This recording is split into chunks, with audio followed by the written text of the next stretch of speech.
Opo. Magandang umaga po sa ating mga bisita, of course, kay Attorney Vic, sa inyo pong lahat, sa mga kasamaan po, at sa mga nandito po sa oras na ito. So, ang katanungan ko po, sir, ay ganito, kay Attorney Vic. Ang hakbang maisog po, sino-sino po yung mga people behind sa grupo na yan? Thank you, Nanay. Ang hakbang ng maisog ho ay isang social movement na wala ho talagang leader ito. Ang inspirasyon lamang nito ay si Pangulong Rodrigo Duterte.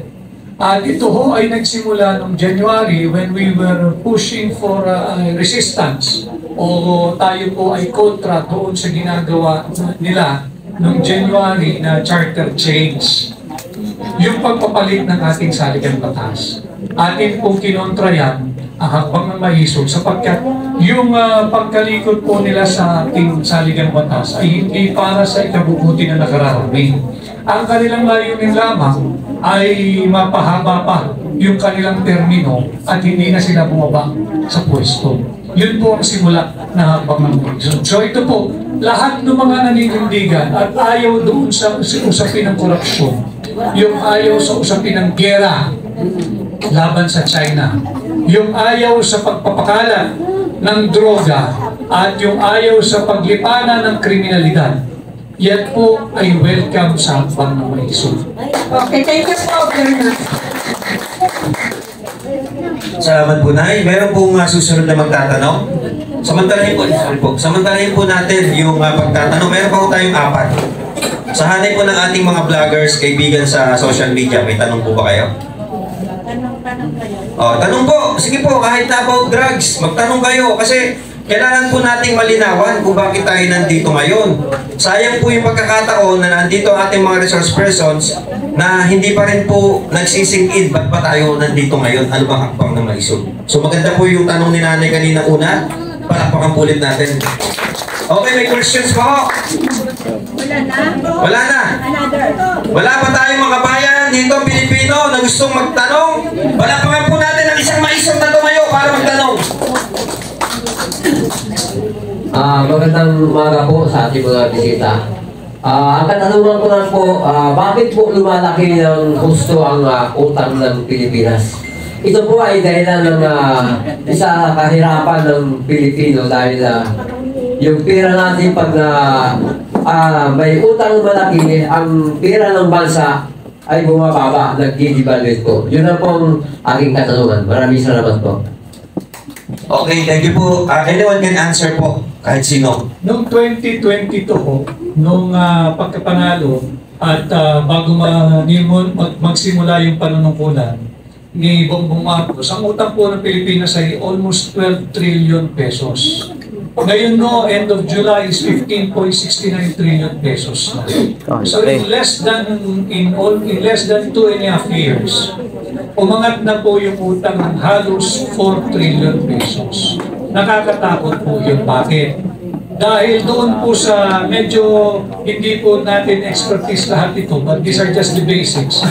Doon po sa generally accepted standard, ang kinakailangan po debt to GDP ratio ay 60% lang. Sa kasalukuyan po, ang ating debt to GDP ratio ay 63%. Dapat 60% lang, 63% na po. So elevated or sobra po tayo ng 3%. Ano po yung tanong ninyo? Ano po ang significance kung more than 3%, magiging 4, magiging 5?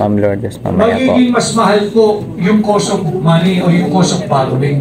Lalaki po yung interest, magde-devalue ang piso kontra sa mga foreign currencies. Yan po yung impact nun. Bakit lumalaki ang utang? Yun din ho ang tinatanong ng hakbang ng maisog. Kaya tayo humihingi ng transparency. Bakit tayo utang ng utang? Dahil kulang ang koleksyon, kulang ang buwis. Pues, kung kulang ang koleksyon, kulang ang pera ng Pilipino, tigilan nila yung graft and corruption. Gamitin sa tama ang pera ng Pilipino. Kung kulang ang pera ng bayan, tigilan muna yung kanilang mga port barrel projects. Kagaya ng dito po sa 5.7 trillion pesos budget, 800 billion pesos po dyan yung unprogrammed allocation.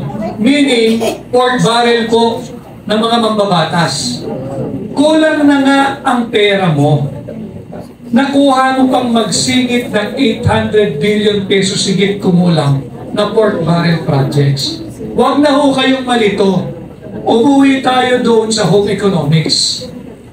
Pag ang budget ninyo kada buwan ay 5,000 piso, pambayad sa lahat, kuryente, tubig, internet, pamalengke, baon, panggasolina, pamasahe, lahat.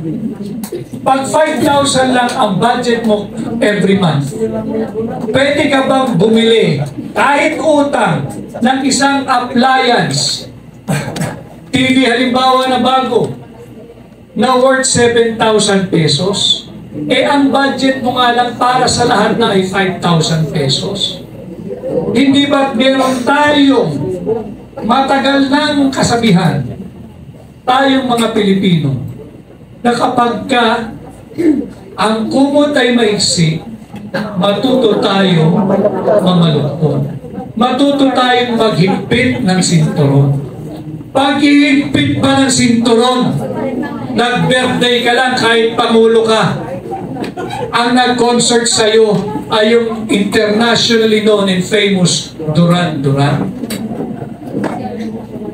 Yung palagian mong pangbiyahe, foreign travels, nang inuuwi mo lang naman pledges, yan ba ay paghihigpit ng sinturon? Yung makailang ulit mong inuna ang manood ng Formula 1 races sa Singapore kesa harapin ang problema ng bansa, yan ba ay paghihigpit ng sinturon? Yan ang dahilan ba't patuloy na lumalaki ang utang ng Pilipinas sapagkat mismanage po ang gobyerno. Kaya nga sinasabi ko sa inyo, 15.69 trillion end of July pesos ang pagkakautang. Kinakailangan kayong manindigan.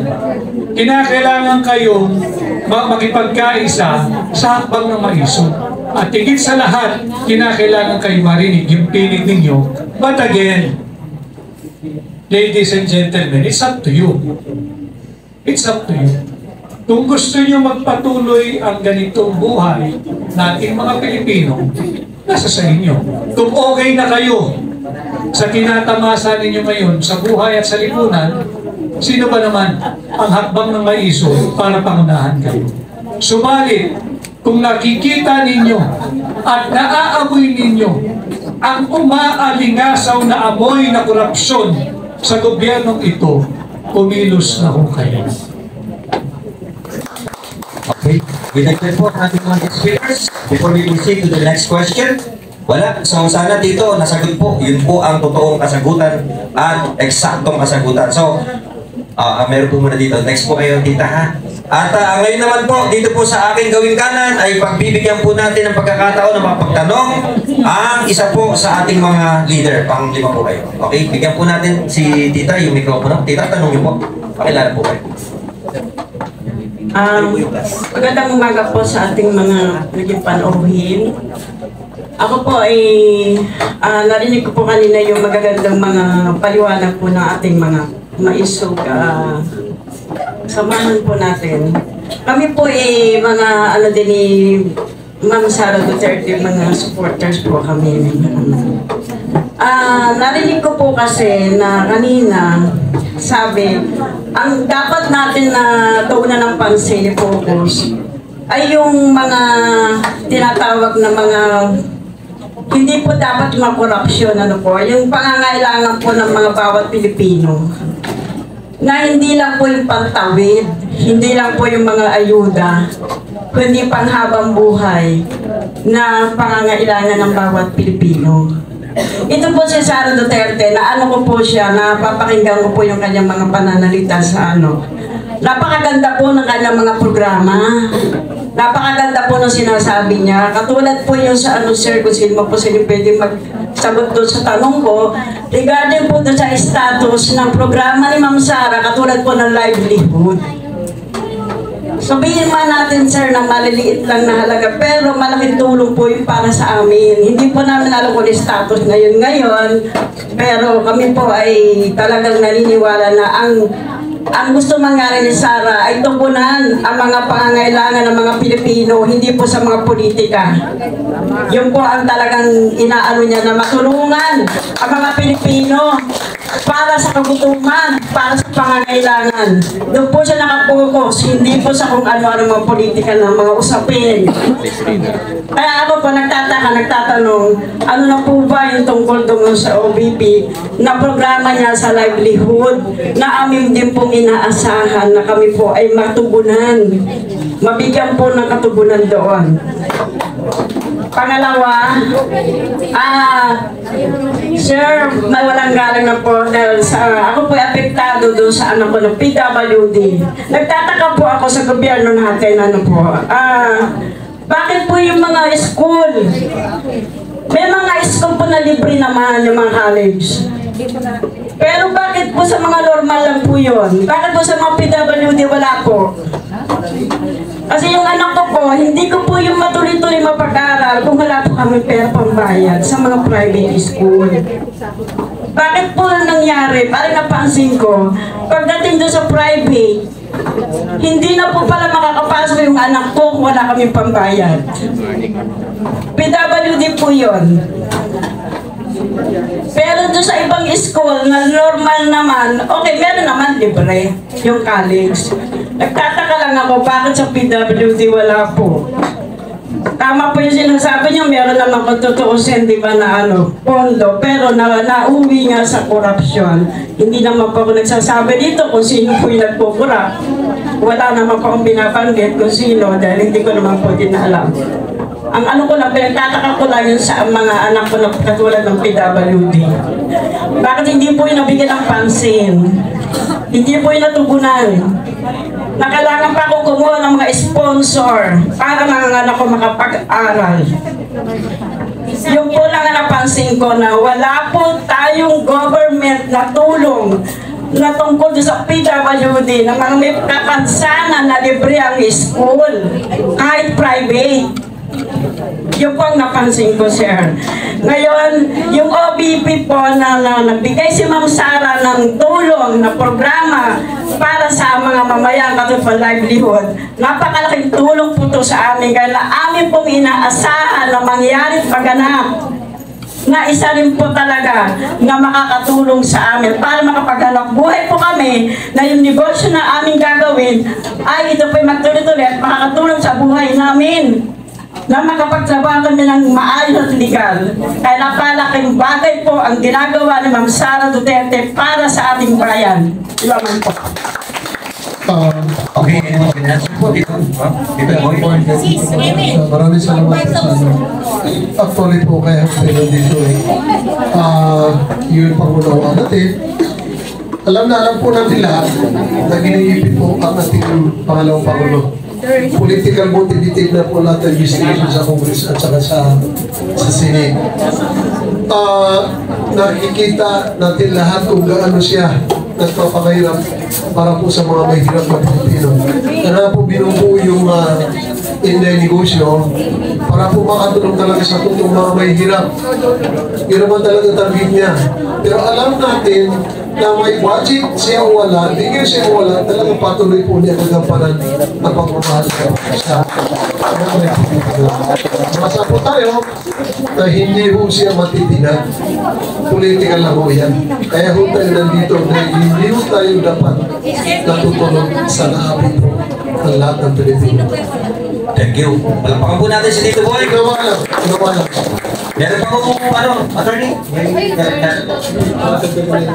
Naging position to reply sa tanong mo nito at based on what is reported, yung budget ko ng OVP ay kinantasan ng 1.2-1.3 billion pesos. Kitira na lamang mo yata daw si Vice President Sara ng 700 million pesos. Enough probably to pay for the salary of the personnel. pero tatamaan ang halos lahat ng proyekto. But I think, sa mababang kapuluhan dyan sa Kongreso, pero sa tingin ko, pagdating nito sa Senado, baka naman ma-restore in full, o hindi kaya yung malaking bahagi ay ma-restore ng Senado. Dahil ako'y naniniwala na yung level of political and legal maturity ng ating mga senador ay higit na mataas at malayo kumpara doon sa shallowness sa pag-iisip ng mga nasa mababang kapuluhan.